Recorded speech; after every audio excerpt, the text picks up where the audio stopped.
अगर आप भी रोज फोन पे, गूगल पे या पेटीएम से यूपीआई पेमेंट करते हैं, तो ये खबर आपके लिए बेहद जरूरी है, क्योंकि पिछले कुछ दिनों से एक सवाल तेजी से चर्चा में है। क्या अब 2,000 रुपए से ज्यादा का यूपीआई पेमेंट करने पर आपको एक्स्ट्रा चार्ज देना पड़ेगा? और अगर यूपीआई पर चार्ज लगा, तो क्या इसका असर आपकी जेब पर भी पड़ेगा? दरअसल कांग्रेस नेता जयराम रमेश ने सवाल उठाया कि सरकार यूपीआई पर एमडीआर यानी मर्चेंट डिस्काउंट रेट लगाने की तरफ बढ़ रही है। इसके बाद यूपीआई पेमेंट को लेकर बहस तेज हो गई। लेकिन सबसे पहले सबसे जरूरी बात समझ लीजिए, अभी 2,000 रुपए से ज्यादा यूपीआई पेमेंट करने पर आपसे कोई नया चार्ज नहीं लिया जा रहा है।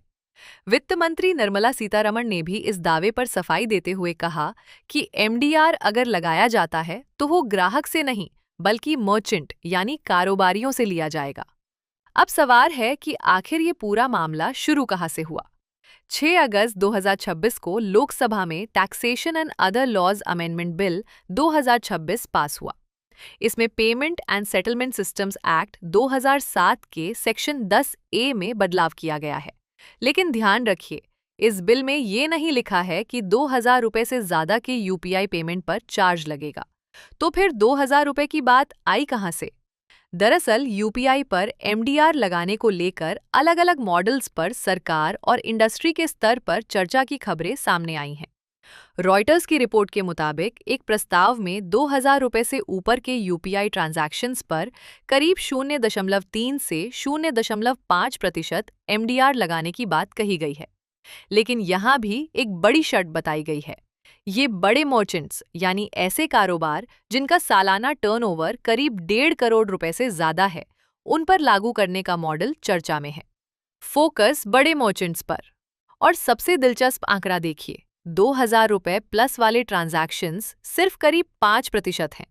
लेकिन इन ट्रांजैक्शंस की वैल्यू पूरे यूपीआई इकोसिस्टम की करीब 65% वैल्यू है।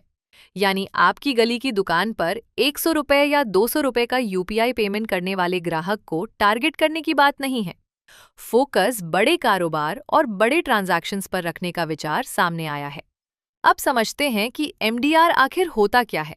जब आप कार्ड से पेमेंट करते हैं तो पेमेंट प्रोसेस करने वाले पूरे सिस्टम में कुछ चार्जेस होते हैं। ये चार्ज आमतौर पर मर्चेंट यानी कारोबारी की तरफ से दिया जाता है। इसी तरह के चार्ज को एमडीआर यानी मर्चेंट डिस्काउंट रेट कहा जाता है। यूपीआई में फिलहाल कहानी अलग है। जनवरी 2020 से यूपीआई और रुपे डेबिट कार्ड पर जीरो एमडीआर की व्यवस्था है।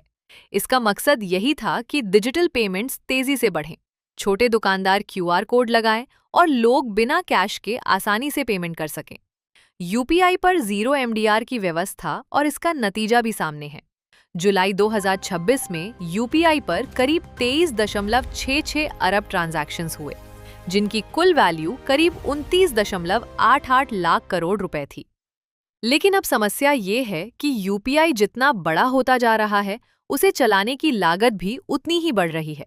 आपके मोबाइल में यूपीआई पेमेंट कुछ सेकंड में हो जाता है, लेकिन उसके पीछे पूरा इंफ्रास्ट्रक्चर काम करता है।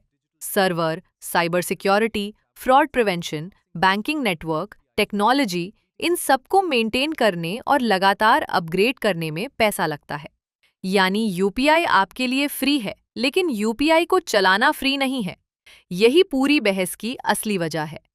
सरकार की तरफ से तर्क है कि अगर बड़े मर्चेंट से एमडीआर लिया जाता है, तो इससे बैंक्स और फिनटेक कंपनीज को पेमेंट इंफ्रास्ट्रक्चर, सिक्योरिटी और इनोवेशन में इन्वेस्टमेंट करने में मदद मिल सकती है। लेकिन विपक्ष का सवाल है, अगर मर्चेंट पर खर्च बढ़ा, तो क्या वो किसी न किसी तरीके से ग्राहक तक नहीं पहुंचेगा? मर्चेंट देगा तो बोझ ग्राहक पर आएगा।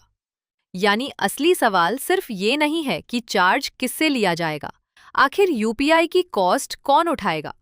एक रास्ता ये हो सकता है कि सरकार यूपीआई को डिजिटल पब्लिक इंफ्रास्ट्रक्चर मानकर उसका खर्च उठाती रहे।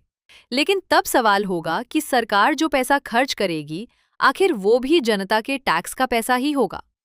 दूसरा रास्ता है कि बड़े कारोबारियों से कुछ लागत वसूली जाए, लेकिन यहाँ भी सावधानी जरूरी है। अगर छोटे छोटे पेमेंट्स पर भी चार्ज लगा दिया गया, तो यूपीआई की सबसे बड़ी ताकत ही कमजोर हो सकती है, क्योंकि आज यूपीआई सिर्फ लाखों रुपए के ट्रांजैक्शंस का माध्यम नहीं है। चाय की दुकान से लेकर सब्जी वाले तक 20 रुपए, ₹50 और ₹100 का पेमेंट भी यूपीआई से हो रहा है। इसीलिए अगर एमडीआर आता भी है, तो बड़ा सवाल होगा कि किस पर आएगा, कितना आएगा और उसका बोझ आखिरकार किस पर पड़ेगा। तो फिलहाल आपको घबराने की जरूरत नहीं है। ₹2000 से ज्यादा यूपीआई पेमेंट पर अभी कोई नया चार्ज लागू नहीं हुआ है। लेकिन यूपीआई को लेकर एक बड़ी बहस जरूर शुरू हो चुकी है। एक तरफ भारत का सबसे बड़ा डिजिटल पेमेंट नेटवर्क है, जिसे सालों से फ्री रखा गया।